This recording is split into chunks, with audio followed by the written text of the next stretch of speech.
distinct epochs with distinct character, values, political and bureaucratic culture. And some of the players in this book are seated in this room, and they were quoted extensively. This is the strategic entry of this book. Engage the world, but engage the world with our own story, informed by our own experiences and complexities. The story, as told by Pat Utomi, is a collection of stories of key players as top political authorities and significant bureaucrats at various times in Nigerian political history. No one that I know has more access to heads of states, former heads of states, permanent secretaries, bureaucrats, more than Pat Utomi. So you can understand why this is an important book. And he spoke to quite a lot of them in trying to distill what the problems were and how policy making happened.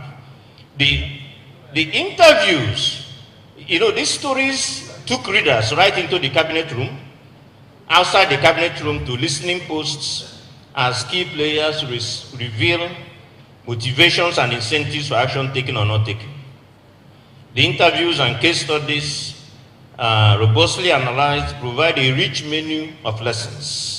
Surudo was talking about answers to the questions. You will find answers in the book. It's a journey that is not only revealing, but painfully sad, as we as a nation seem to have had several missed opportunities and have not learned from history. This book is therefore a history text, a text on the politics of policy making, and a book on the character of micro nuances that affect state performance. As I was reading the book, I was also reading a new book on China, the China Playbook, Beyond Socialism and Capitalism by K. Eugene, London School of Economics, Professor of Economics. I introduce it here because this important book on China helped to illustrate the point I was making about puzzle. Professor Jin challenges the perspectives held about China that explains its success and predicts its downfall on narrow, uninformed views. She said, this book proposes an alternative view, more nuanced, more complex, hopefully more helpful, and explain the political and cultural superstructure on which they depend, and take us away from decisions that are motivated by emotion, ideology, or politics. So you can understand why Pat Utomi's book is very important. If you listen to what this lady was saying, you will, in Pat Utomi's book, you will confront our reality, appreciate the different and more informed perspectives, and perhaps have a better understanding of state policy making and state performance under different regimes. It's worth repeating that the book is both historical, contemporary, and futuristic. As my late distinguished teacher, Professor S. Kotoya, would say, any analysis not grounded in history is ahistorical and has tainted value at best. I wondered why our nation stopped teaching history to our students. I hear some state governors have also picked that up now. They are teaching history. History is the superstructure of any society. So what did Pat do with these various epochs? There are different institutional and elite culture in each of these: military, colonial, post-military. And the contestation between the elites was very obvious in those. And the outcome of this contestation depends on the political elite legitimacy. He emphasized this point: knowledge and ideology of the bureaucratic elite expertise. I have 20 minutes in the program, so this your 5 minutes is not going to work. It's 20 minutes in the program. It's a lot of effort. It would therefore it would be worse if those political elites do not know, or their values do not align with theirs. As Pat puts it, public policy is conceived as mainly the product of competing values within the policy formulating elite in determining a particular course of action. In this contestation of power, he dwelt on the issue of legitimacy of the political elite. In his view, legitimacy is critical for power relations, for shaping policy process and policy outcomes, that even if you don't have it ab initio, you must strive to earn it. Those who are governed must believe that the ruler has what he calls a clean title to the authority. Clean title to the authority. He therefore says that legitimacy is therefore different from legality. I think given the context in which we find ourselves, where courts are beginning to make pronouncements of who governs, this very important point needs to be made, and Pat made it very eloquently. It then goes on to discuss the importance of state capacity and bureaucracy, and how even the political elite must nurture, must train, reorient the bureaucracy with certain values for performance and outcome, and to understand that the bureaucrats are not their enemies. In the colonial era, one thing was very clear. The colonialists did not come to uplift society. They came with a purpose. They had limited goals: extract, exploit, appropriate local wealth in a manner of war booty. You may not like this, but they set up institutions to achieve this goal. So it's not a question of whether it was good for us, but the lessons that are embedded in this is that when goals are set, appropriate institutions must be set accordingly. Appropriate personnel must be deployed. If Nigeria says we are eager, hungry for industrialization, how come Ministry of Science and Technology, Ministry of Trade and Industry are third-rate ministries in this country? How come? The budgets do not reflect it. The appointment of ministers do not reflect that we are paying serious attention to this institution.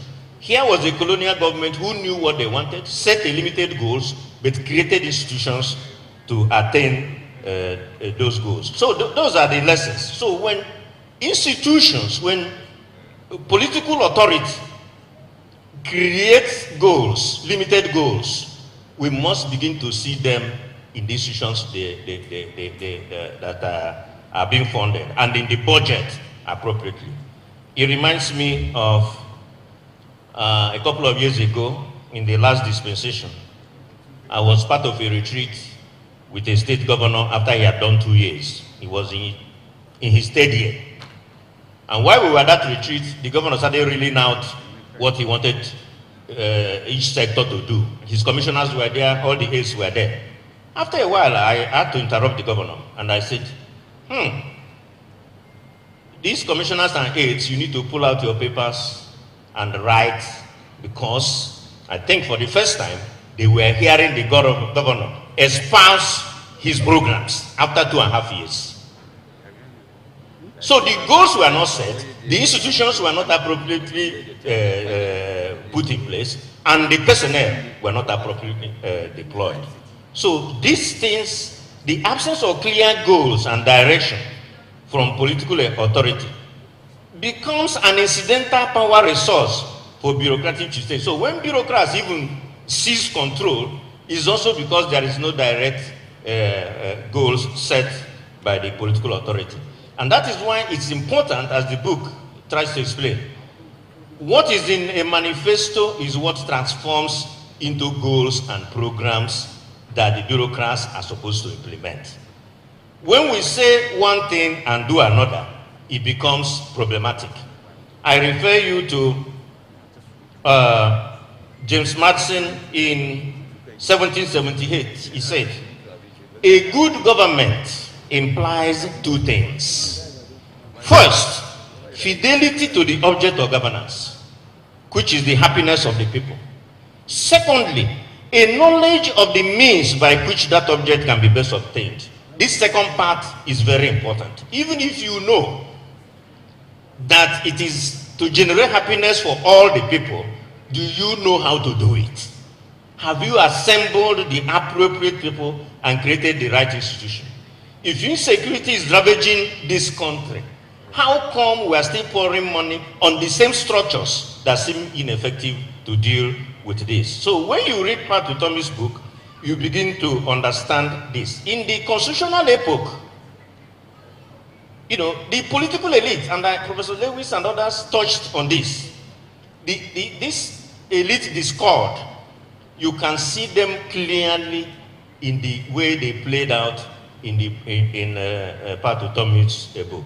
Even in the First Republic, there was this disdain for the uneducated electorate. And yet, because constitutionally you need them, you have to curry them by any means possible. But then what people did was they resorted to extra legal means to even win election, and they began to organize people in solidarity groups, in tribal groups. And so even from the First Republic, we have already started creating this problem, and that problem has persisted till now. The last one was on the military. And it's very interesting that Chief Philip Asodu is here, very much implicated in the book as well, and a key player in the military. The planning, first National Development Plan, second National Development Plan, the core bureaucrats, as Pat illustrates in the book, were instrumental. They had knowledge, they had expertise. Gowon gave them room too. Gowon gave them room to exercise this authority. And they were able to come up with policies. The indigenization decree came out, the first plan came out, and there was a convergence of knowledge and ideology, even with intelligentsia. So the book illustrates how an intelligent bureaucrat can drive and make policies. When the second regime came after Gowon, there was a certain level of disdain for this bureaucratic oligarch, as they were beginning to be called. And so things were no longer at ease. And so even a program as well thought out as Operation Feed the Nation did not succeed because he had good goals, but they didn't seek advice from these knowledgeable bureaucrats who could have guided it a little better, and so it did not achieve the goals because they seized both the political authority and even the implementing authority. So this part of the book is very rich, very important, and I think we need to do that. I'll end by saying that when we talk about statecraft and state capacity, you know, if you take something as simple as industrial policy that I think we need in this country, there's no way you can drive an important industrial policy without the bureaucrats, without a statecraft. And so, Obama, in 2012, I was a visiting scholar at the Brookings Institution, and Obama gave a State of the Union address. In that State of the Union address, I began to realize that America may not have an open industrial policy, but they have industrial policy by other means. And this industrial policy is driven by statecraft capacity. Look at what Obama said. He said, I will go anywhere in the world to open new markets for American products. And by the way, this is Obama, it was public research dollars over the course of 30 years that helped develop the technologies to extract all the natural gas of shale rock, reminding us that government support is critical in helping business get new energy off the ground. This idea that government has no business in business is nonsensical. Let's be very clear. If they didn't have strong state, strong bureaucrats, this program for 30 years that produced this significant technology would not have happened. And he went on to say, in 3 years, our partnership with the private sector has already positioned America to be the world's leading manufacturer of high-tech batteries. Because of federal investments, renewable energy has nearly doubled, and thousands of Americans have jobs because of it. So, interestingly, when somebody comes here and tells you you don't need industrial policy, please remind them of Obama's State of the Union address. Need I say more? I'm concluding part. If we want to develop we know what to do. Improve state capacity to formulate and implement policies. You have to plan. Bureaucrats matter. Have leaders with values, ambition and goals, willing to enlarge the tribe and build a nation. Correct our politics. Construct a elite consensus. Professor Tommy has done his bit. Let those who have ears hear. This is the end of the story. Please buy the book and read. Thank you very much.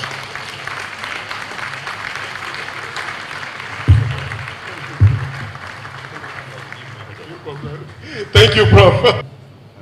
Your Excellency Victor Atta, the members of the National Assembly, former governors, Your Excellencies, the birthday boy, Professor Tommy, our royal fathers, distinguished ladies and gentlemen.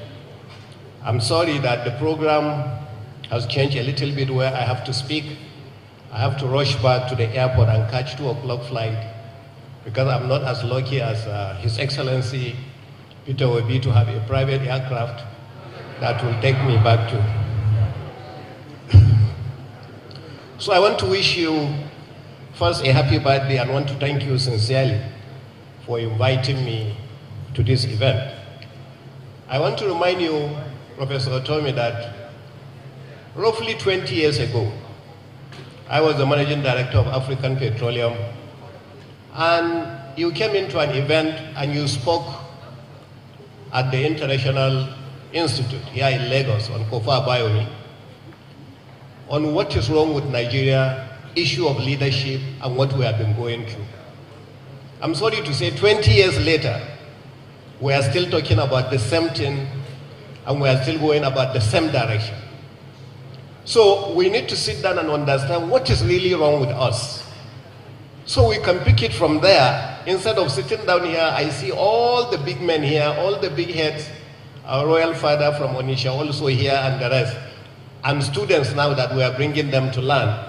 I hope we are not bringing these students at that time as lecturers another 20 years from now to also go through the same thing. So we have to really look at what is wrong with us and how do we go there. But one thing, I don't want you to be tired, Professor Fatumi, because one thing somebody has said, which stands for you, that you have already mastered it, not only theoretically, but also practically. What is wrong with Nigeria is not ideas. What's wrong with Nigeria is not so many bills and memos and laws and those. We have them. What is wrong is actually implementation of all those things that we talk about. So we can sit here today, and I'm sure by the time we pick this your book and read it, and pick another book that you have written and read, we will see a lot of similarities, on those books. So have we really implemented any part of those? So let me approach it this way. While you went to Bloomington, I went to Terre Haute, Indiana. I went next to you. So I've been following you since those years. I'm not 68 years old yet. And when I say our own story, not a borrowed story, in Rwanda. And a lot of us are now commending Rwanda, commending the president, the good things that he is doing in Rwanda. Is it very popular with the West? Today it's not. But is it popular for him in his country? Is it working for his people? Yes, it is. So are we waiting for somebody to allow us to develop a democracy that is good for us? We should not. I always feel sad when I hear people that, will they allow us to do it? Nobody will allow you. We have to pick it up on our own and do it the way we want it for the good of our people and move on. I think these are the issues that we have to do. Nigeria is so blessed. In the past, we talk about agriculture and mining that made Nigeria who it was. Later on, we now discovered oil. And most of this oil was onshore. And Nigeria was okay with the onshore. We did so much. Eventually, the onshore became a difficulty in Nigeria. God gave us oil now offshore. We started discovering big oil fields, over 1 billion barrels reserve. The Bonga, the Agbami, the Erha. All these big fields, we started discovering them that we never discovered onshore and shallow waters before. Now we are having those kind of problems. Today, God has again blessed Nigeria. He's now given us in the deep onshore, because we have several beds. You know, the former minister is here of petroleum. We have the Lake Chad Basin, the Benin Basin, the Anambra Basin, and of course, the popular Benue Trough that starts from Calabar and ends all the way in Gombe. And today, in that Anambra Basin alone, we have 2 discoveries, each one of them over 1 billion barrels. Something that Nigeria never thought about. As if that is not enough, we are now beginning to discover more and more areas in mining. As people are saying we are no longer interested in fossil oil, God now gave us some of the clean energy. The biggest of that area when it comes to batteries is lithium. Nigeria now is discovering huge lithium potentials that are there. So every time we fumble here, God opens another door. We humble here, God opens another door. So what is wrong? What is wrong is leadership. We need a president, for instance, that will come in and say, just like my brother has said, I am not going to steal. I will not allow anyone around me to steal.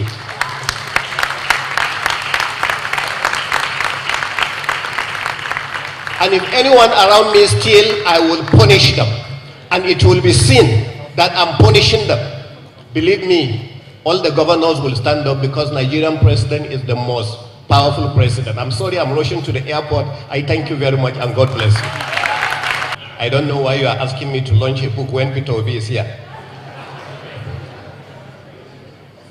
So with that, there is no place that we need these books more than a state like Nasarawa that is having the great potentials for future leadership.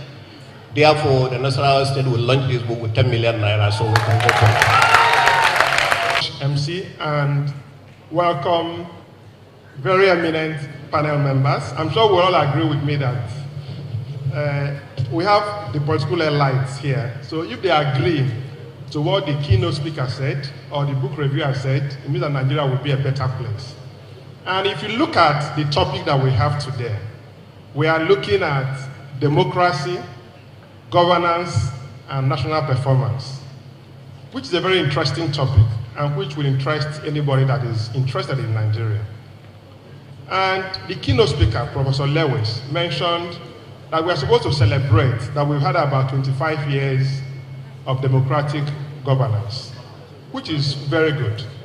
However, when you now move to the governance indicators like rule of law, regulatory quality, government effectiveness, accountability, control of corruption, in all these governance indicators, Nigeria has not done well and continued to decline governance indicators. When we now look at other areas or statistics or indicators of socioeconomic development, when you look at HDI, when you look at poverty level, when you look at unemployment, when you look at insecurity, when you look at inflation, the litany goes on. Nigeria is not doing well at all. So my first question, which goes to His Excellency, the former governor of Sokoto State and current distinguished senator of Nigeria, also former speaker. I'm not sure there's any other better person to answer this question than you, given that you've traversed almost the 3 key areas in Nigeria: House of Reps, governorship, and now in Senate. So my question to you, which we actually alluded to, do you think that this Western-oriented democracy that we have in Nigeria is suitable for Nigeria? Or do we think that we need a Nigerian-oriented democracy? And what should it be? Thank you, Your Excellency. Expedient for me to start by congratulating our Professor Emeritus on this very auspicious event of his 68th birthday and the leadership and membership of CVL on this 21st anniversary lecture. Prof, you have done well for this country. Our prayer is that God Almighty shall continue to give you more of His grace and many more years in good health. And all of that blessings shall be extended, of course, to your wife and members of your family. This is indeed a very important question. I recall that a few months ago, we were invited by President Olusegun Obasanjo, I thought he was going to be here, on the same topic, talking about whether the Western democracy, in this case, the presidential system of government, is working here in Nigeria. And the consensus, the common ground at that discussion was that we need to tweak and rework the system and bring it closer home. Yes, Nigeria has some similarities in terms of its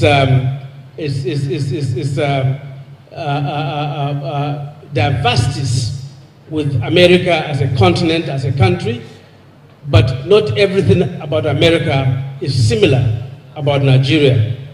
So the presidential system of government that we've been practicing since 1979, when you compare it with the particularly parliamentary system that we have practiced from 50s up to 66, is completely different, and I believe that those who experienced the parliamentary system are saying that Nigeria was better off with the parliamentary system of government than what we have now. I believe that as someone who has been in the House of Representatives from 2003 to 2015 and who has been Speaker of that House, we have a lot of work to do to bring the realities of our situation to bear in conformity, with the presidential system of government. Of course, yes, it's not completely holistically as it is in the United States, because in the US, you don't have a Senate president. In Nigeria, you have a Senate president. So it's not completely that system that has been, or is being practiced here in Nigeria to be done in terms of working the system to conform with our own realities. But even beyond that, it is also about the practitioners. We have had some gains in our electoral system in 2015. Everybody appreciated that the 2015 elections were judged to be fairly okay. What happened thereafter? 2019, we witnessed a reversal. 2023, even worse. So it is not completely about just the system. It has to do also with the people and the operators and the practitioners of the system. So we need to change our ways.